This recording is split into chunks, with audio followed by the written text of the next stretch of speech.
রবিউল আউয়াল এমন একটা মাস যেই মাসে আল্লাহ রাব্বুল আলামিন এই পৃথিবীতে এমন একজন মহামানবকে পাঠিয়েছেন যিনি পুরো বিশ্বটাকে পরিবর্তন করেছেন এবং যিনি এমন একজন ব্যক্তিত্ব যার অনুসরণ করা ছাড়া আমরাও জান্নাতে যেতে পারবো না। যিনি এমন একজন ব্যক্তিত্ব যিনি নিশ্চিত জান্নাতি জানার পরেও তাহাজ্জুদে দাঁড়িয়ে পা ফুলিয়ে ফেলতেন, যাকে আল্লাহ রাব্বুল আলামিন দোয়া কবুল হবে সার্টিফিকেট দিয়েছেন, তিনি সেই দোয়াটাকে স্টপ রেখেছেন।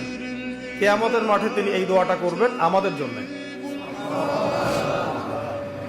এই মাসে সেই মহামানবকে এই পৃথিবীতে পাঠানো হয়েছে, আবার এই মাসেই আল্লাহ রাব্বুল আলামিন তাকে তার কাছে নিয়ে নিয়েছেন।